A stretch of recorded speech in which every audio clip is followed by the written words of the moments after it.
But seek first the kingdom of God and his righteousness, and all these things will be added to you. He delights not in the strength of the horse. He takes not pleasure in the legs of a man. The Lord takes pleasure in them that fear him, in those that hope in his mercy. We need to focus on a desire to please God. We should not desire to be perceived as good. And Jesus said to him, "Why do you call me good? There is none good but one, that is, God.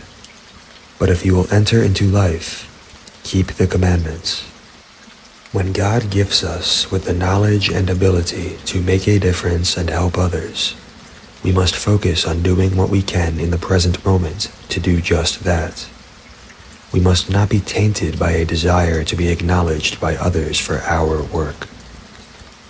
Moment by moment, when we do our best to do good, moving prayerfully and speaking with discretion and humility, God will handle everything. The pieces will fall where they ought to fall. We just need to keep God and a desire for righteousness on our minds. We mustn't get wrapped up in how we think things ought to be. We simply must desire to do better and move forward, focused in the moment, focused on a desire to please God. We must find the balance of holding our peace and letting things happen, and humbly speaking up and creating change. Walk in wisdom toward them that are without, redeeming the time.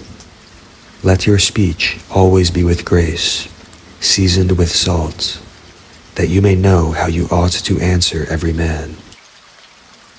Only by pride comes contention, but with the well-advised is wisdom. Take heed that you do not do your alms before men, to be seen of them. Otherwise you have no reward of your Father who is in heaven. Therefore when you do your alms, do not sound a trumpet before you, as the hypocrites do in the synagogues and in the streets, that they may have glory of men. Truly I say to you, they have their reward.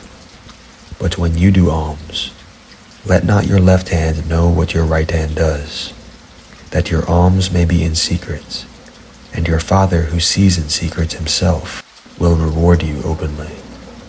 And when you pray, you will not be as the hypocrites are, for they love to pray standing in the synagogues and in the corners of the streets, that they may be seen of men. Truly I say to you, they have their reward. But you, when you pray, enter into your closet, and when you have shut your door, pray to your Father who is in secret, and your Father who sees in secret will reward you openly. For I know nothing by myself, yet I am not hereby justified, but he that judges me is the Lord. Therefore judge nothing before the time, until the Lord come, who both will bring to light the hidden things of darkness, and will make manifest the counsels of the hearts. And then will every man have praise of God.